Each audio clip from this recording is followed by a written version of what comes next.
RPN, the Roddenberry Podcast Network.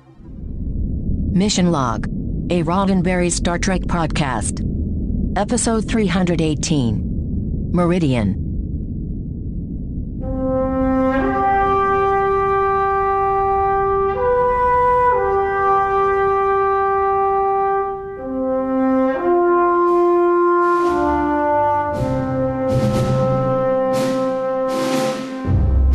Welcome into Mission Log, a Roddenberry Star Trek podcast. I'm John Champion. And I'm Ken Ray. Each week, Mission Log materializes, seemingly out of nowhere, to poke around the Star Trek universe, see what a particular story has to say, then before you know it, back into the ether. This week, Meridian, the one where Dax falls in love, and a lascivious businessman tries to get his very own Major Kira. I've got trivia coming up in a bit, but first, I'm going to let you know how to get in touch with us. Mission Log Pod is the address to find us on Facebook, Skype, and Twitter. If you'd like to leave us a voicemail, we would love to hear your voice. 323-522-5641 is the phone number to call, 323-522-5641. Our email address is missionlog@roddenberry.com. Our show website, including discovered documents, is at missionlogpodcast.com. And please do remember, we may use your comments on an upcoming episode of Mission Log. You know, we haven't done in a while, John. What's that? We haven't done the alternate title game. Oh, do you have one already? Yeah. I do, actually. Okay. So alternate title for this. One of our planets is missing. Nope, wait, there it is. No, it's gone again. I think that would be... It's a little long, but it calls back to the animated series, if memory serves. Yeah, that's very good. And still not as long a title as For the World is Hollow and I Have Touched the Sky. It's, especially if you throw in the coughing in the middle of it. For the World is Hollow and I... I'll try to think of some other titles while you do trivia if you want. Please do. I will do the trivia, you think of titles. Trivia for this week's episode, Meridian. Well, the story credit goes to Hilary J. Bader and Evan Carlos Summers. Now, you may recognize those names. We mentioned Hilary way back with her first contribution to Trek, the TNG episode, The Loss. You may remember also that Hilary was primarily known for a long list of credits in animation in addition to her Trek work. Now, Evan first came to our attention with DS9's Battle Lines. He has a total of 4 Star Trek credits, one more coming up on Voyager. You may also recall that Evan was a writing intern on DS9 and wrote the story for Melora, influenced by the fact that he himself used a wheelchair. The teleplay credit goes to Mark Jared O'Connell. Now, Mark has just a handful of Trek credits. He was not credited for his story contribution to TNG for the episode Timescape, but we did just see his first DS9 credit, Second Sight, back in Season 2. He has just a couple more stories coming up.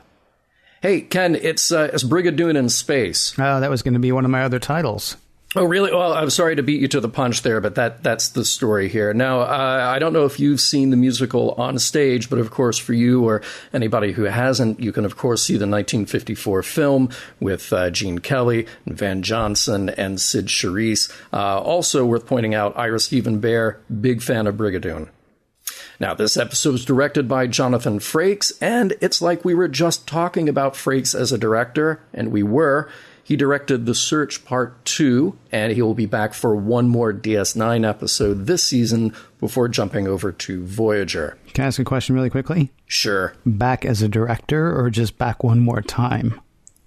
Back as... I see what you did there. I see, because, yes, back as a director one more time, but then, and the thing with the guy, we'll get to it. Yeah. Now, let's talk about locations, because I love locations. Here we have the Huntington Library Botanical Gardens used once again. Those, of course, are in Pasadena. We've seen that location before a few times. Well, there was Justice and Menage a Troi in TNG, and then more recently on DS9 in Emissary. You're an LA person. Have you actually seen the Huntington Gardens? I haven't actually been there. I think you should go. You should go. I went like 20-something years ago. The first time I was in LA, I think.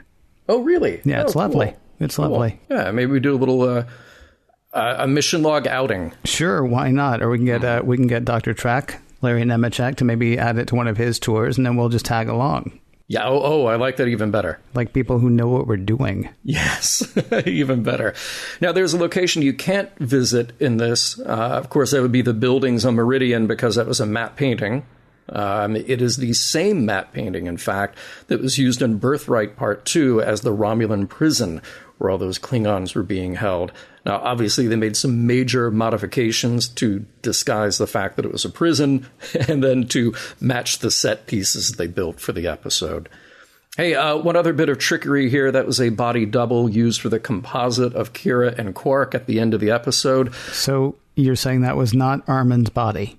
That was not Armin's body. I know, shocking. Nana was all ready to do it, but here's the thing. Even though it would be a composite with Armin's head, they would have had to have put a mask on Nana to at least get the alignment right. And she was having none of it because, of course, she had just worn a lot of makeup as a Cardassian in Second Skin. And as I mentioned in the trivia for that episode, she's not a big fan of the claustrophobia induced by wearing whole head prosthetics. So she said, no, thank you. And they hired a body double. Now let's talk about guest stars. The first Meridian that we meet is Selton Rakhal, played by Christine Healy. Christine made the TV guest star rounds mostly from the mid-'80s through the 2000s. She can be seen in recurring roles on St. Elsewhere, The Days and Nights of Molly Dodd, and ER, among others. This is her only Trek appearance. Brett Cullen plays Deral. He may not be a household name, but Brett has appeared in a number of high-profile films and TV shows in guest and recurring roles. Genre credits include The Dark Knight Rises, Tales from the Crypt, and The Outer Limits. He appeared in Apollo 13 as Capcom 1, and then as astronaut Dave Scott in the series From the Earth to the Moon. Finally, we welcome Jeffrey Combs to Star Trek in his first appearance in any of the series. Here he plays Turan. Now, up until this point in his career, Jeffrey had a solid list of credits in both TV and film, and he was probably best known at the time for playing Dr. Herbert West in Reanimator and the follow-up Bride of Reanimator. Of course, this DS9 credit kicks off a long association with Star Trek in which Jeffrey will play a multitude of aliens, some one-offs, some recurring, lots more of Jeffrey to come as we go along.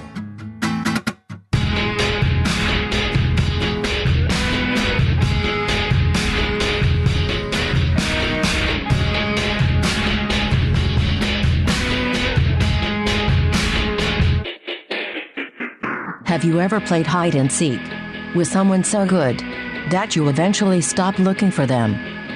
Welcome to Meridian.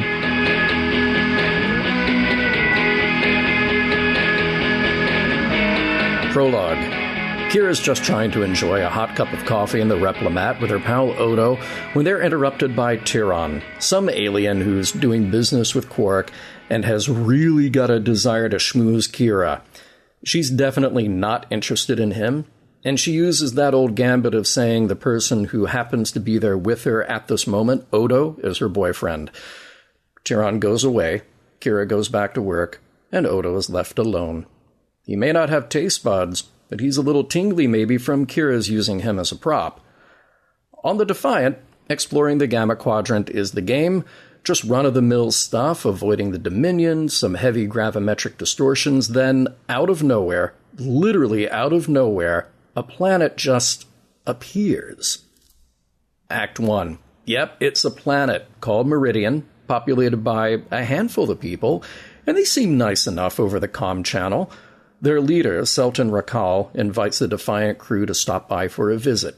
It's a beautiful place, lush greenery, people dressed in flowy robes, and plenty of fresh fruit to go around. Over a meal, Selton explains what's going on. This planet, for some reason they don't understand, just phases itself into another dimension, one without physical form, every so often. Everyone here spends about 60 years as pure consciousness before coming back into their corporeal bodies. And boy, are they looking forward to physical things like eating and other physical things like, hey, why is this guy Deral sitting so close to Dax and giving her a look every now and then? Back on DS9, oh look, it's Tyron again. He's just spent some time in a holosuite and doesn't seem too pleased with the program. It was boring. Quark tries to offer him all kinds of other programs, but Tyron only wants one thing, a custom holosuite program featuring none other than Major Kira. He's willing to pay for it, and Quark says he'll make it happen. After all, a bar of gold-pressed latinum is hard to pass up. On Meridian, a few more details have emerged. The population here is small, about 30.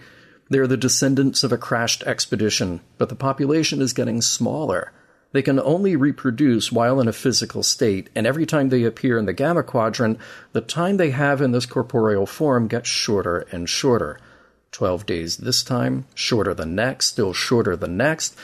They'll spend 60 years as pure, non-physical consciousness between each trip, but by the time they've used up all their physical presence, this whole place will cease to exist. Act 2. That is a bit of a problem, but with the Defiant crew there, and Deral willing to spend some time sciencing with Dax, they may yet find a solution. It's so science-y. There's the sun, there are gamma bursts, there's a probe, there's the deep scientific interest Deral has in Dax. He'd like to spend a little more time with her while they wait for data to come back from the probe. They beam down to one of those beautiful Meridian gardens where Deral says that Selton might not totally approve. She might have assumed he should be walking with one of the women from Meridian. He doesn't care, though. He definitely would rather spend his short time here with Dax, and she'd clearly like to spend her time with him. They climb a tree. They kiss. It's sweet. Act 3. Science is still sciencing. O'Brien has some data in from the probe, but it's not enough to make a dent in truly understanding what's going on with Meridian or its sun. Deral and Dax stay on the planet, taking a break every now and then to canoodle. Later, a breakthrough. Dax has narrowed down a fusion imbalance in the sun's core, so they'll work on that theory for now. Hey, let's check in on Quark, shall we? He still owes Tyron a holosuite simulation of Kira, and it's not going that well for him. A little while ago, he tried the old, "you're my 1 millionth customer" gambit to try to lure Kira into a holosuite in order to get a good scan of her. Now he's trying to sneak a few shots with a holo-imager while she's talking with Odo. They confront Quark, and he comes up with a lame story about how he's capturing likenesses of the crew for a holosuite simulation of ops. So many people want to see what it's like to work with the command crew of DS9, and yeah, neither Kira nor Odo is buying it. She chucks the holo-imager away with a threat to make Quark eat it if she catches him sneaking pictures again. It's considerably more friendly on Meridian, where Jadzia and Deral are in an embrace.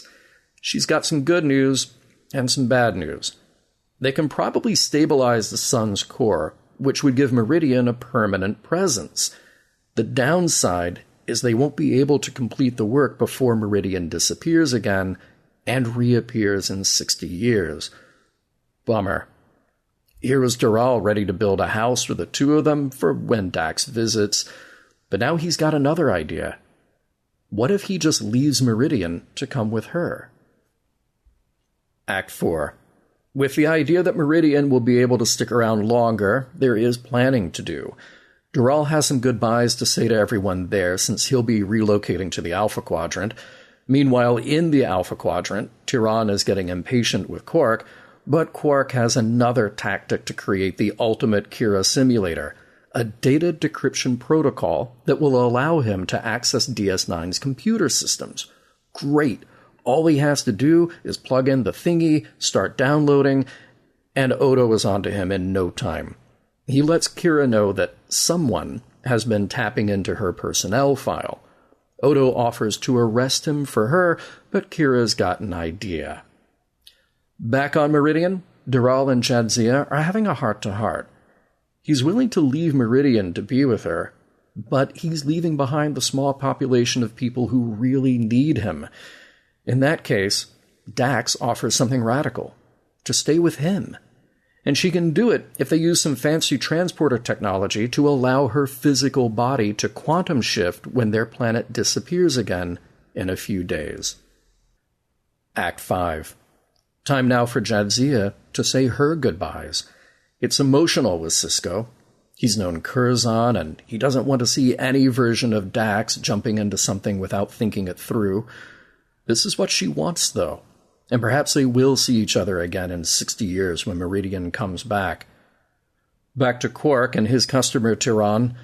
He's ready to check out that holosuite. In he goes to a romantically lit room. Laying on a bed is the figure of a woman. And when she sits up to say hello, it's not holographic Kira, but rather Quark's face that greets Tiran. Kira and Odo worked overtime on this little prank, and Tiran leaves, humiliated, while Quark is left without pay. On the Defiant, Dax says her final goodbyes to her crew, then it's time to beam down to Meridian and reunite with Deral. Right on time, Meridian starts to get all wibbly-wobbly. Seriously, though, there's terrible seismic activity as the planet and its inhabitants start to phase out of this dimension into the other, but Jadzia's presence there is throwing it all out of whack. She's acting like an anchor, O'Brien says, preventing the planet from shifting properly. They have no choice but to beam her back to the Defiant, allowing Meridian to slip back into its other dimension, leaving Jadzia without the prospect of seeing Deral for another 60 years. She just tells Sisko that she needs some time. Alone. The end. How do you feel about the term lover? Well, Ken, we've done a podcast together for 7 years, and, you know, we're close. You see, I wondered if you'd go for that joke, but seriously, so Tiran comes up and he's like, hey, who's the dude? Who's the shape-shifting dude? And Kira says, oh, he's my lover. And I was just like, man, that phrase has always made me uncomfortable. When I was in my early 20s, I had a girlfriend who I want to say was 19 or 20. I can't remember how old she was when she decided this would be a good idea. But she started referring to us as lovers. And I was just like, that's just really not going to work for me. I think about that Will Ferrell sketch. Yes. Yeah. Yeah, it's just, so you haven't answered the question, by the way. I think honestly, I think it's contextual. Like, now that you mention it like that, it feels a little weird. It feels a little forced. But I actually think Kira delivered it exactly right here. I don't know. Well, there's to me, there are two ways that she delivers that just right. First of all, it does imply that she's involved with someone else. And second, Tiran's like, wow, really? You call him that, huh? No, I'm good. I'm fine. Yeah. Let's just see if it shows up again in Star Trek. And I'm curious why don't we? Yeah, if the context changes at all. But speaking of those two, speaking of Kira and Odo, how about that? They just linger a little bit on Odo after she leaves, and he kind of looks at his hand after she's left. I just, I see a future for these two. He's got the feels. I'm never washing this hand again. Of course, I don't really have to because it's mostly liquid, 6 hours a day. Yeah, it's like oatmeal. Yeah. Yeah. Ooh, yeah, that's right. Well, no, it's a good way to fool people anyway. Yeah. So I got to say, her use of the term lover aside, I think I connected with Kira better in this episode than I ever have in any episode before. Yeah. Yeah, her thoughts on savoring coffee may be the most relatable I've ever found her. It was kind of a perfect description, a perfect line about how and why to enjoy coffee. Yeah. Or any hot beverage of your choice. But yeah. Okay, sure. See, coffee is about the only one I drink. Occasionally I'll go for tea, but mostly I'm just waiting for tea to get tepid. Which really? Goes over from it's finally just cool enough to drink to really just a whole pile of impatience for me. But coffee, on the other hand, she and I, we reach. See, I like to tell the story about how my late grandfather, he loved coffee. And he would pour, fresh, hot coffee right out of the coffee maker, pour just a little bit of milk or a little bit of cream in it, and then immediately put it in the microwave because that little splash of milk or cream had cooled it off too much. Oh, my. Wow. Yeah. Really? Ugh. And my mom would inevitably say, like, yes, you're trying to melt your dentures with the coffee. Yeah, there you go. That's, yeah.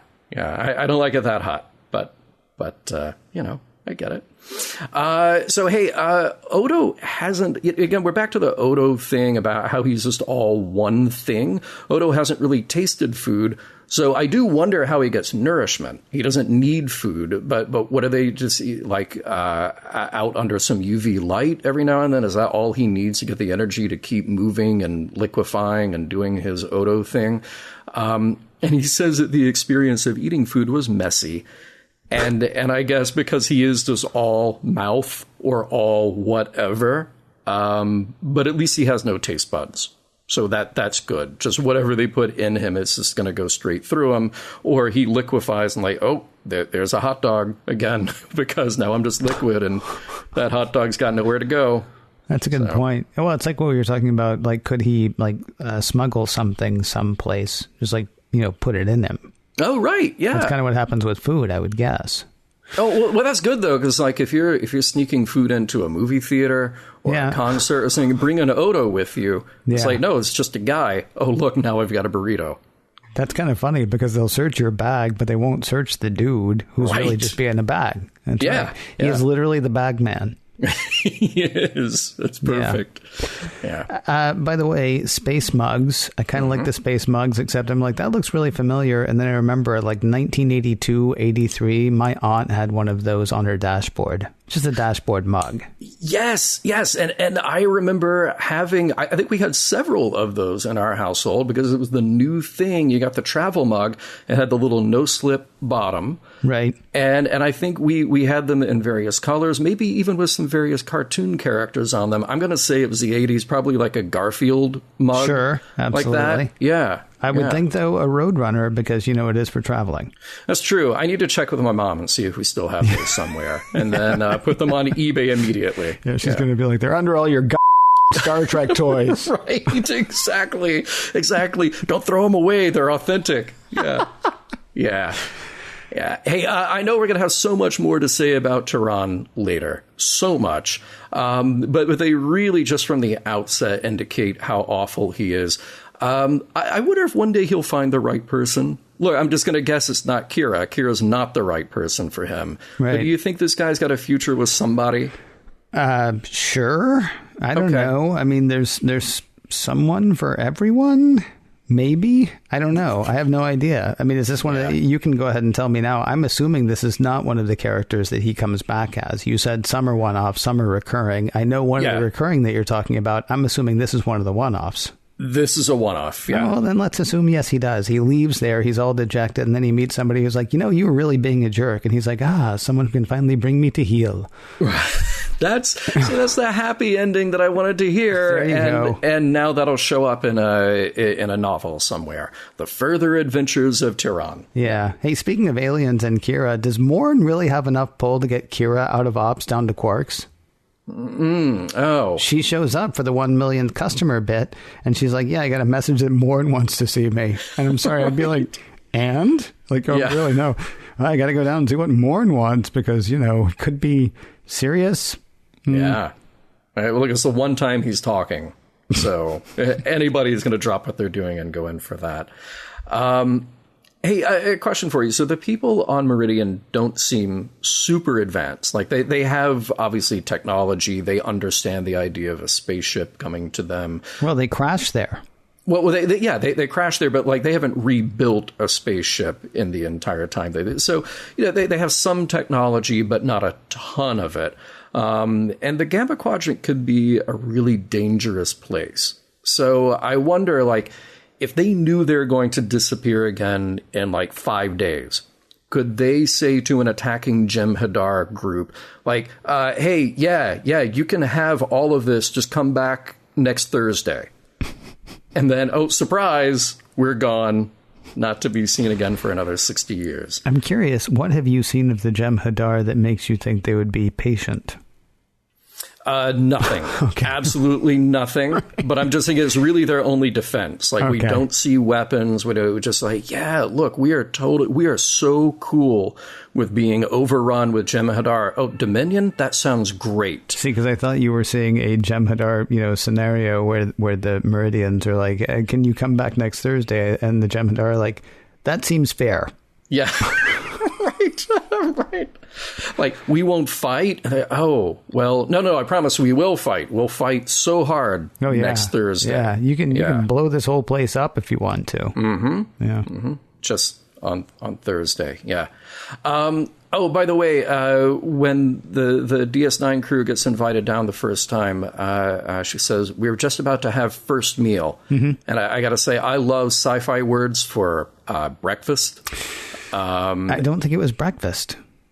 Well, no, see, but here's the thing. It looked like morning.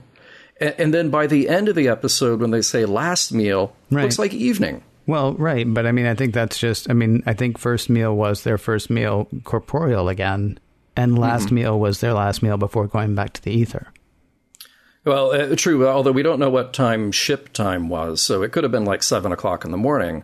And Sisko said, "What first? Is that breakfast? Is that?" And he assumes that dessert is somewhere, of course, in there, right? And she knows what dessert is. Yes, she's like, okay, yeah. Right. No, I think making sure. I think the 12 days that they're here, I think they probably have lunch, dinner, breakfast, lunch, dinner, all the way through.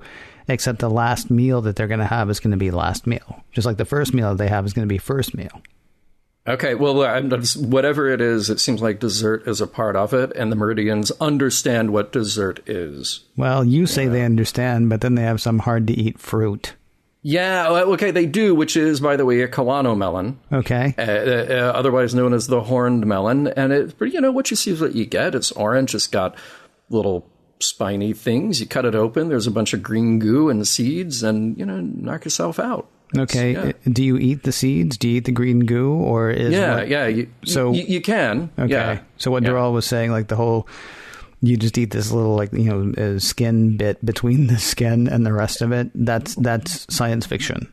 Right. See, that's a little weird. Okay. Yeah, that is a little strange. I understand. Yeah. Well, that's to throw people off, right? It is like, no, this is not a Kawano. This is some space fruit. Because I barely recognize that. But then when he's like, you have to eat it this special way. I'm like, oh, well, I thought it was a horned melon, but I guess not. No, it's space fruit. Yeah. Also, I like his, try this thing that I found on the ground, actually sort of growing in water, right? So they're walking by the pond, and he goes over to the pond. And I thought he was going to, pet a fish or something, and he, just pulls something out, and he's like, oh, here, eat this. And I really hope it's not poisonous to your kind. Honestly, it reminded me of the Zaz. Yeah, right. Yeah, that idiot Darnell from The Man Trap. Yeah. And they find Darnell dead, and they're like, oh, he probably ate some of those berries he found on the ground. Moron. Right. And it turns out, of course, he was killed by a salt vampire, but now we're restarting from the very beginning if we continue. So I'm not going to do that. Let me just say, long live the Zaz. Look, this whole episode, I understand we only have so much time. You got to get through. You got to tell the story. But there's so much that happens. It's just like a planet appears out of nowhere. Somebody from that planet appears out of nowhere and says, come on down. And everybody's like, yeah, sure. We don't know anything about you or why this just happened or what kind of food you eat. But we're going to come down and we're going to eat your alien food. Right. I just want to make sure that the planet's still going to be there when the meal ends and the alien woman is like, yes. We got a whole meal to figure that out. Yeah.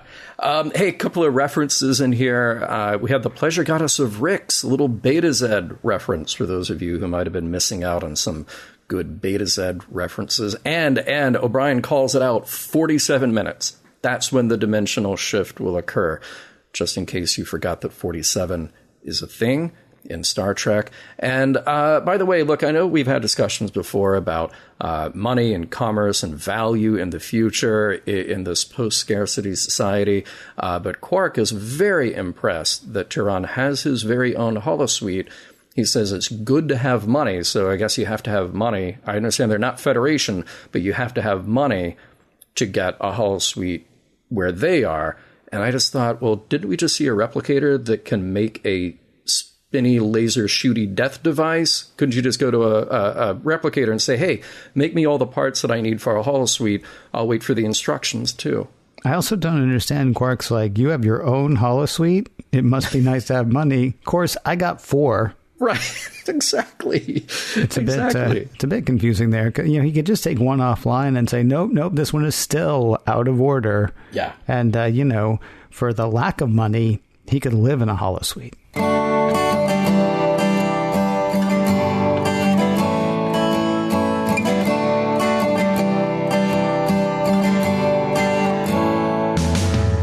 Lover. Sorry, I am just trying to make the guys uncomfortable with my use of the word. Lover.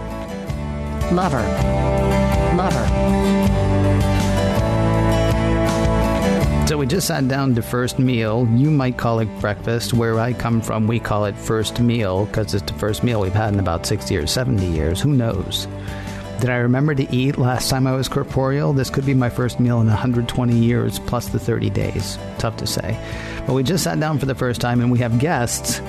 And I turn to my guest and say, so, those spots, cool or uncool? I kind of want to take a pass. Really? On this question. Yeah, I mean, I'm not saying it's not cool. I'm honestly asking the question. Yeah, look, it could be very uncool. Okay, it absolutely could be because it's a little forward. Mm-hmm. It's a little personal. Mm-hmm. It's a little invasive, but at the same time, we are led to believe from the get-go. Look, the Meridians are okay. There's nothing wrong with them. They're not going to try to take us over and kill us or anything. They have not had physical bodies for a while. Mm-hmm. Do we cut him some slack and just say like, hey, he's happy to see a body, a physical body next to him who seems cool and attractive, and he's only got 12 days here. He's just going to sort of say something a little personal, little flirty. So, yeah. Okay. I honestly, I'm fine. I mean, I don't want to say I'm fine with it because here's the thing. I don't think that is the kind of thing that I would do in this day and age. But of course, first of all, this show was made 20 years ago. And then on top of that, I'm not an alien who just spent 60 years as thought. Right? Mm-hmm. Yeah. Because if I had been an alien who just spent 60 years as thought, probably I haven't been thinking the whole time about propriety. It was a thing that I wondered about. It was not a thing that I was like, oh, ghastly. Nor is it a thing that I was like, hey, awesome line, I'm going to try it. Although Vegas is coming. Vegas is always coming. So it's possible that you could just be like, so you see somebody who's dressed as a Trill? And be like, so your spots, are they decorative? And they'll be like, are you a moron? And I'll be like, okay, uncool. I get it. Uncool. Right. Thank you very much. Let's move along. See, but Deral seems like a guy who, if it is uncool, then he just says, hey, that was uncool. I'm sorry. I won't do that again. As opposed to a guy like Tehran, who you say, hey, Tehran, you're uncool. And he just keeps being uncool. That's true. Yeah, there is that whole thing, too, about, well, I don't know. It's one of those things about flirtation. Maybe there was something that he read. Maybe there was something he thought. Or maybe he thought, I'm going to try this. And if it's well received, then, we'll go to round 2. And if it's not well received, I'll just quit. Like you say, he is cooler, certainly, than Tehran. At the same time, I could see somebody maybe being bothered by that be his opening. You might start with something like, hi, I'm Deral. As opposed to, so, I've been staring at your body. Right. Yeah. Not saying, just saying. And look, here's the thing. This is what I'll say about this episode overall. And I think that there's not a whole lot to discuss about what happens on Meridian. You got a new species of aliens on a planet in a different quadrant, and those people are cool and capable and not trying to kill us or each other. is kind of an interesting change of pace for Star Trek and DS9 in particular. So we just get to tell that one particular story about this little relationship here. Well, okay, but before we move on, because I think what I'm getting from you is you want to spend more time talking about Tehran. I absolutely do. Okay. Well, I do have something to bring up really quickly about what happens on the planet. Sure. A few weeks ago, we talked about Dax and the Holosuite and whether her many lives had led her to a place of, like thinking that something that happens in the Holosuite is just as cool as something that happens in real life, right? She doesn't look down on that experience as an artificial experience. She just experiences it as an experience, right? 300 years of life, as Dax, a lifetime upon lifetime upon lifetime, let's say, plus, 30-year-old woman, relatively young woman. Certainly, I mean, today you would say a 30-year-old woman is a relatively young woman. And certainly, after medical technology gets so much better in the far, far future, 30 is like a kid. So what do you make of Dax falling so fast? I'm sorry.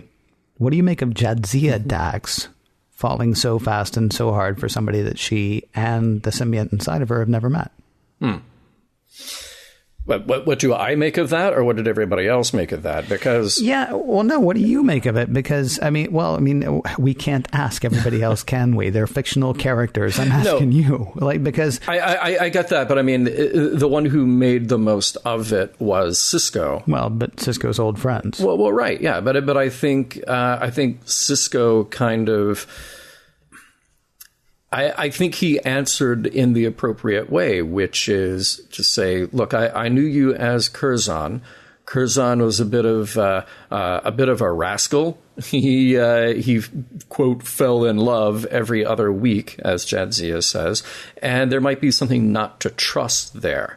Or at least not to trust, maybe just to ask your friend Curzon, hey, think this through, slow down. You're a bit impetuous, a bit easy to just jump whenever you feel like it. I think in this case, they handled it right. Sisko handled it right the way that I would think it through, which is, wow, this seems sudden. This seems a little strange. But I also know and trust who you are and trust your multiple lifetimes of experience which have led you up to this point. So if this is what you truly think and what you truly feel, and you are telling me that you've thought this through, then I will support your decision to do this. Okay. I think that's all right. Yeah, me too. I was talking this episode over with a friend of mine who was like, not buying it. And I was like, well, hold on, because Dax has been around for 300 years. And while Jadzia has not been around for 300 years, Dax has. So you would think that if Jadzia absolutely fell in love with someone, that Dax was like, this is not right. Well, she's just got a stomachache for the whole episode, doesn't she? I mean, I don't know what he would do exactly, but with his years and years and years and years and years of experience, he may have a sense for how often something like this does happen and when such a thing is right. I hate that I keep doing that, by the way. I keep referring to Dax as he, and it's because Sisko refers to Dax as old man. But the symbiont may, have a sense for how often something like this happens based on, the 7 lifetimes that preceded the one that they're in currently. And so, I have no problem with it. Actually, it was interesting to me because, like I say, I was talking to somebody who was like, yeah, I hate it. She just falls in love so quickly. Well, 330 years of experience combined. So, you'd think maybe they know what they're doing. And look, here's the thing. People can and do fall in love quickly. People can and do fall in love over a very long period of time, too. So it's not a one-size-fits-all proposition. And particularly when we go to this science fiction-y version of it, where, this is a young woman. We don't really know the details of her personal life up to this point, other than just, fending off Dr. Bashir. But then they're cool at a certain point. We don't know much about just her as Jadzia up to this point. We do know details about the Dax symbiont and all the multitudes of experience that have gone there. So look, I'm just going to say it's kind of hard to judge. You got to trust that the people around you, particularly in Sisko's case, because he has the longest relationship with Dax, you got to trust that their trust is warranted. So, yeah. I mean, look, as the great Dan Savage says, every relationship fails until one doesn't. So, yeah. So at this point, the best you can do is to say, all right, you feel this way right now. You're a reasonable, smart person. You've probably thought it through. I'm just going to ask you to think it through one more time. Okay, you've thought it through one more time. Cool. And you're still going through it. Great. The worst that can happen is that you've got 60 years as a non-corporeal body. But guess what? Even if you hate that and hate Deral after that 60 years, you get to come back in the body you're in right now and start all over again. Wow, good point, that. That's kind of interesting. Yeah. All right, get to the part you're dying to get to. Oh, man, Tehran. I'm dying to get to it, too. There's so much to unpack here. So much, I think. He says to Quark, when I walk into that holosuite and see Kira standing there, I better believe it's really her. Now, look, we could go down so many directions with this. First of all, is that Tehran is a creepy guy. Mm-hmm. There's no question about it. And we are telegraphed that right from the beginning. And man, does Jeffrey Combs just sink his teeth into it and just play every level of that. We can go down the road of talking about the ethics of what's happening here with the holosuite. The holosuite can pretty much create a believable facsimile of anything. Mm-hmm. I mean, if he were on the Enterprise, he could be playing out his fantasies with Minuet or maybe even like a Sherlock Holmes, if that's his thing. We don't know. Right. Tehran might have all kinds of interests, or even the crew of the Enterprise. So see also Reg Barclay, who just created the entire crew and the bridge and everything else. And he had a thing going with Holo Troy. Yes. So here we add this layer of creepiness by conspiring with Quark to capture an image of Kira, and Quark agrees to this, and Kira has every right to be weirded out and shocked and offended by this. Then I sort of asked myself, well, what if this was slightly different? What if he were on his own? He has his own holosuite, created the program on his own, and nobody knew about it except for him. Right. It's still creepy because we know Kira.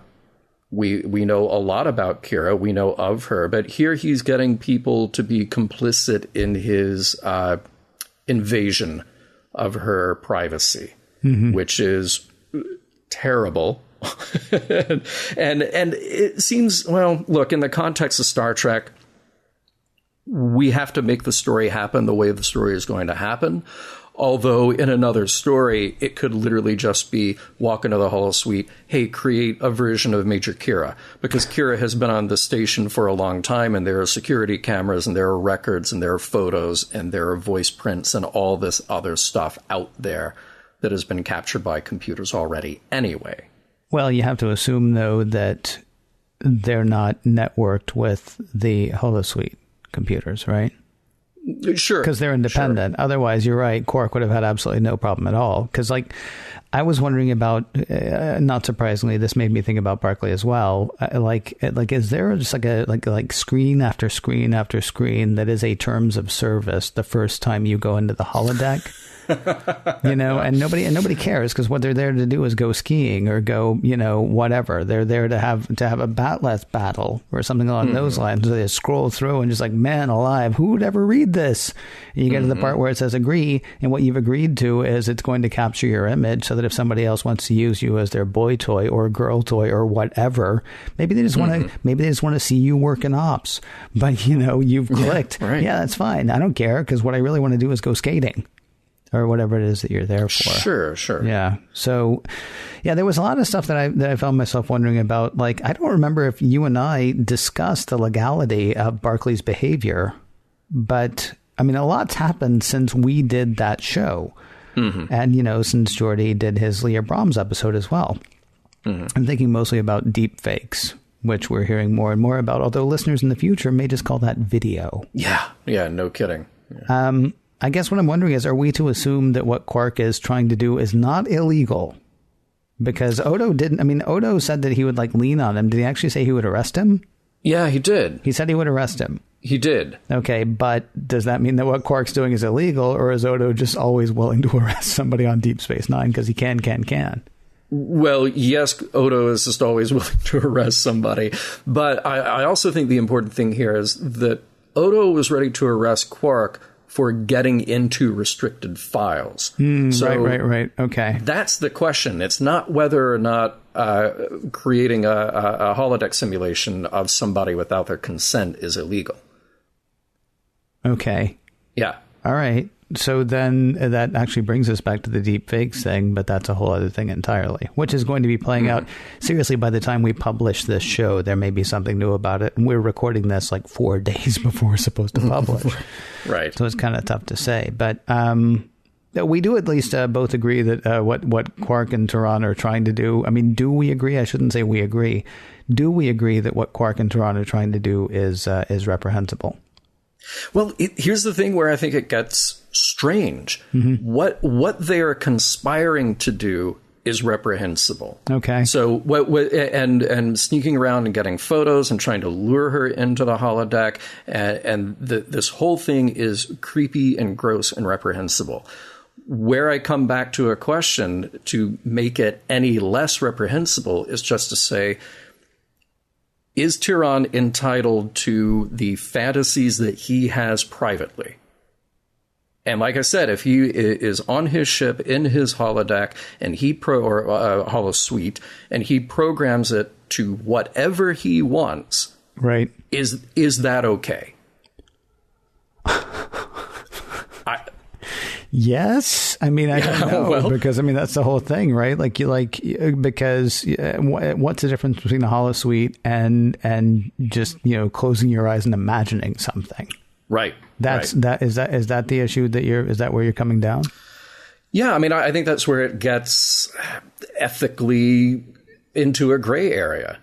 Yeah. Because the thing that's terrible here, like I said, is the mechanics of getting there and luring somebody else into this. But again, if you strip that away and you just say, Turan is a guy with a holosuite, he wants to put the programs in the holosuite that he wants. Right. But that on the surface is okay. Right. What is not okay is sneaking around and stealing somebody's image. Right. But who's to say that he couldn't just do that from memory? Like you said, closing his eyes and going, I remember her looking like this. I'm going to ask the computer to come up with something like this, and it'll be as close as I can get without this other reference material. Yeah. Yeah, maybe what's reprehensible here is not whatever Turan wants to do in the holodeck. Maybe it's the fact that that Quark, ostensibly Kira's friend, is totally willing to use her image in ways that she might not be into. Mm-hmm. Yeah. Yeah. Fun. Look, I don't think we're going to solve it. I just think we're in this weird place with this episode where, the episode is telling you that Turan is disgusting. Let's just go ahead and get that out. And the episode is also telling you that what Quark is doing is disgusting. Right. I think, though, that there is another question here, because you and I have enjoyed talking about the holodeck and holosuites and just the idea of experience being experience, real or not real. The experience can still be looked at as the same. This is a very interesting area to talk about. We're left with this weird question about, okay, where does somebody's right to have a fantasy life stop? Because that's creeping into somebody else's privacy.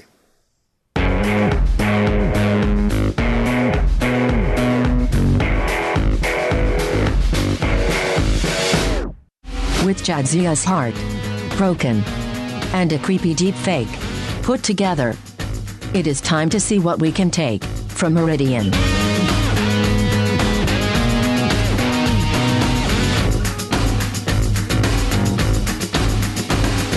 Meridian, Ken, just like us, really. Mission log appears on a Thursday and then goes away for a week, and then look, like clockwork, we come back on a Thursday, and like clockwork, we get to the fourth segment of the show, and we try to figure out what it's all about and if it all holds up. So, Ken, this week I'm going to ask you, Meridian, aka Brigadoon in Space, how does this hold up as a production?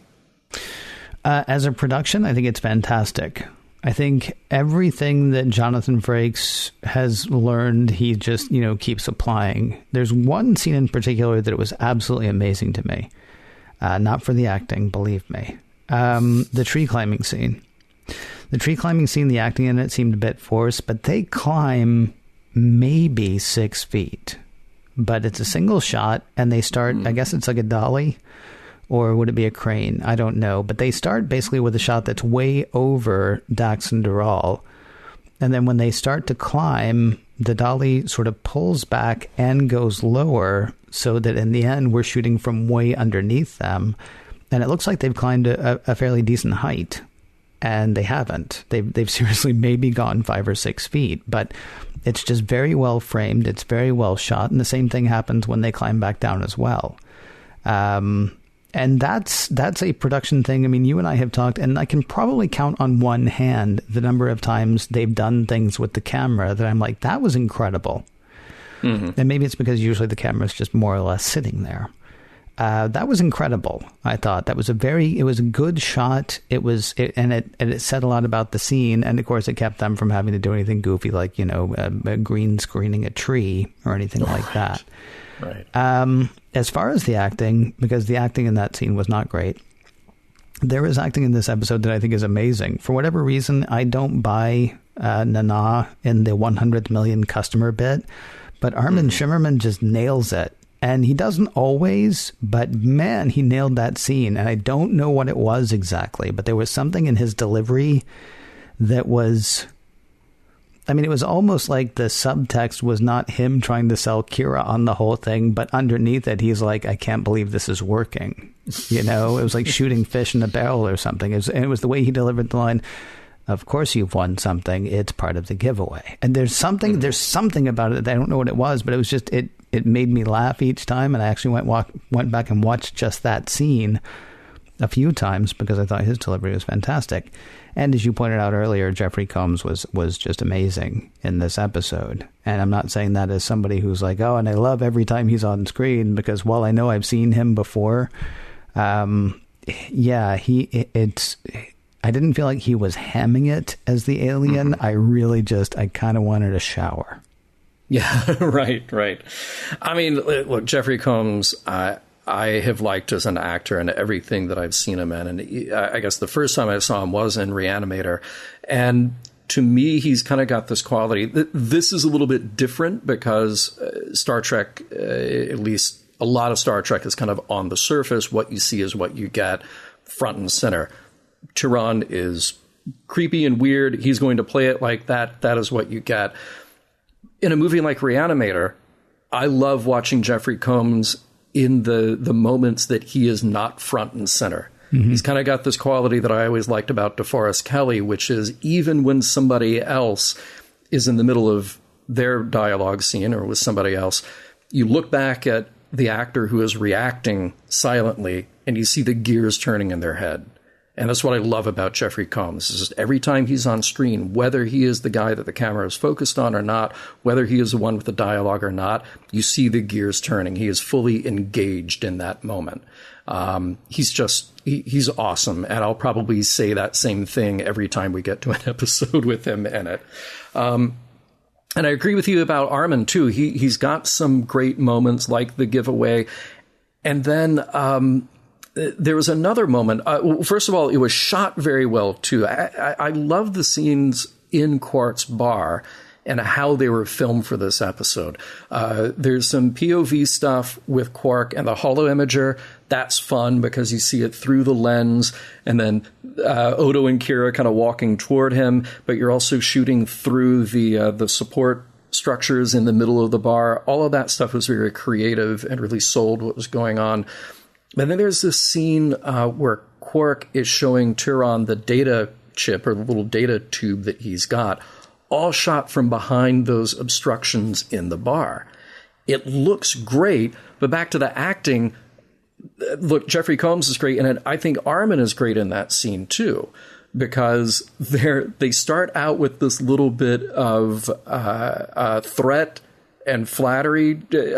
Quark is trying to sort of make a joke of it, and instead of heightening it by sort of challenging each other with the dialogue, they're playing it quiet and straight, and it's great. It's just so good. That was a scene that really stood out for me, because everything sort of came together with that. So I'm going to say the same thing. From a production point of view, I think we have a lot of production value in this episode. And it's a testament to the director, it's a testament to the actors, and also just having that extra little push with some nice location shooting. So all of that works out very well. But let's talk about story, because I don't know necessarily that we're going to find a lot of morals, meanings, messages here, but let's talk about how the story holds up. Well, like I said before, I have no problem with how quickly Jadzia falls in love with Deral here, or how quickly Jadzia Dax falls in love with Deral here.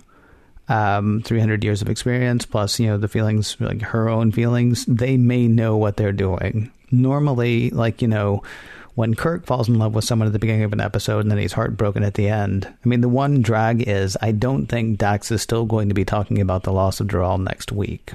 I mean, we're given to believe at the end of this episode that they are going to feel this loss for the next 60 years. And if we get another mention in the next 6 episodes, I'll be more than a bit surprised. So, but I mean, that's borrowing trouble. As far as what happened in this episode, I'm fine with the speed with which that happened. You said there aren't going to be a lot of messages, morals, and meanings, and I don't disagree, except that we were kind of asked to do that, right? I think the end is a drag for both of these stories. I'd have rather seen something really nightmarish happen for Turan in the holosuite. I mean, what happened was bad, but it wasn't scary. He's not going to learn a lesson here, right? Yeah. This was really just to give Quark his comeuppance. But, I mean, what Turan was doing was bad. He was 50% of what was going on there, or maybe 40%, right? Because he was flashing a bunch of money at Quark. That's going to get Quark to do anything. Maybe you can say Quark was doing worse because he was actually trying to pull off the chicanery, but I don't think, I don't think, well, I'm trying to think of a way to put it. Basically, if you're paying some guy to get pictures of somebody, unbeknownst to them, both of those guys are going to jail, right? Both the guy who paid and the guy who's getting the pictures. So I kind of wish something much worse had happened to Turan, although that was a really creepy shot. With the Dax story, though, it goes a bit deeper, and I'm sorry. In the end, the message seems to be, if we're going to try to find a message, which is, of course, what we've been asked to do, Dax doesn't belong there. And introducing her into that society nearly wrecks that society, or more dramatically, nearly destroys their world, right? I don't think that was the intended message, but, charged as we were by a guy named Roddenberry to ask questions about message, that's the one I found. And it's a bummer because it's a bummer. I wasn't looking for that. I didn't want to think about it, but I think it was after the second or third time I watched the episode, I was like, wow. So her trying to go into a place that's new and different, where everybody had been kind of cloistered to that point, nearly destroys them. And so she's got to go. And I do not believe that was their intention. But I'm kind of bummed that's what I get from her time among the Meridians. What about you, sir? Yeah, I can't think that was an intended message. It was absolutely not an intended message. I know that. No. They're trying to create this, tragic love story, and I guess for the tragedy to be there, well, you got to get her out of there one way or another. You have to separate these two no matter what. Or else, well, what would our show be then after that? Our show is, boy, it'd be nice to see Jadzia again in 59 years. Yeah, that'll be great. Yeah, I mean, maybe you do it the other way. I mean, maybe you do it the other way where Deral actually goes. Like, the further he gets from Meridian, it turns out the more he starts to phase out of existence. So they have to take him back or something. I mean, and that's, I mean, you've changed it a tiny bit. Maybe you've changed it a lot. I mean, like we say, I don't believe that was an intended message. So I don't think there was any reason for anybody to think maybe we should do it the other way. Although I am curious why they didn't do it the other way, because he was ready to leave. So why not just try that and say, turns out that's not going to work? Yeah, you can still have the tragic love story and the exploration of that part of Jadzia if you play it the other way. This was probably just a more dramatic way to do it. I mean, look, in the end here, I think that, well, let me start by saying this. I rarely, if ever, when I'm doing research for Mission Log, if I come across something that says, and here's how the people who wrote it felt about it, or here's how the director felt about it, I skip that. Because I don't want to know how people interpreted an episode or how they stacked it up. All I want to know is, well, first of all, when I watch it, how do I feel about it? And I want to know the trivia about the making of the episode. In this case, there were a lot of voices talking about how they did not like this episode. Now, one of the people who liked this episode is Terry Farrell. And she had a lot to do. And she got to play a tragic love story. So, of course, as an actor, you want that kind of thing. But even Ira Stephen Bear, who is a fan of Brigadoon and championed this episode into existence, was not a fan of this episode. But I'll say this. I think, honestly, for me, the romantic plot line here is just sort of cute and entertaining. Deral and Jadzia, I am okay accepting that they fall in love very quickly. I'm okay accepting that either of them would sacrifice something to stay with the other. I'm okay with all of that. I don't think the words like believable really need to matter here. We're just very quickly in a science fiction context telling this romantic tale.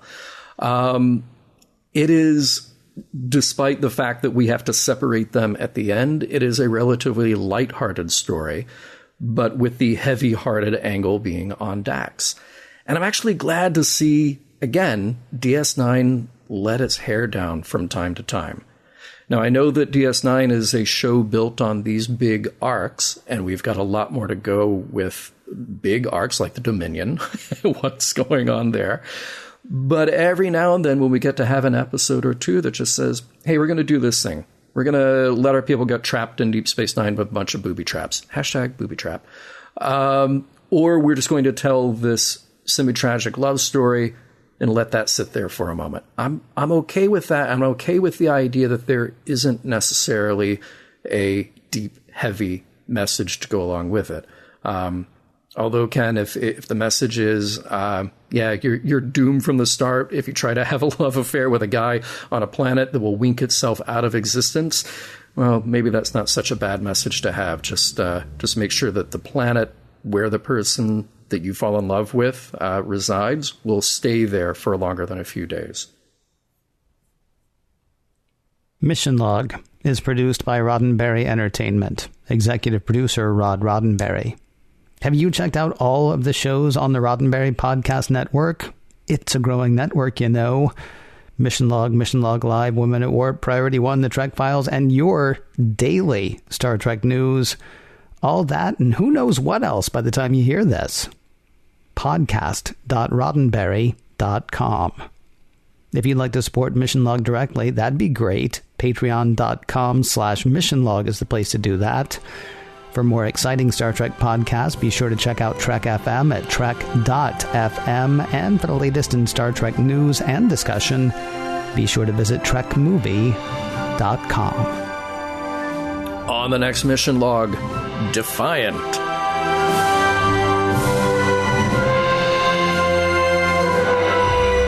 Some of the music for Mission Log provided by Warp 11, online at warp11.com, and from the album Messages by Key Theory, free to download at kitheory.com.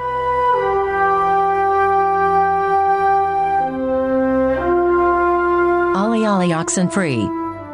I expect that will work. In about 59 years. Give or take.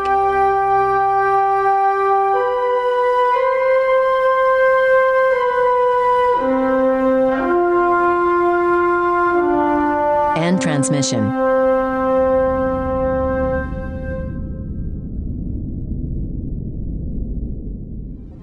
Podcast.roddenberry.com, the Roddenberry Podcast Network.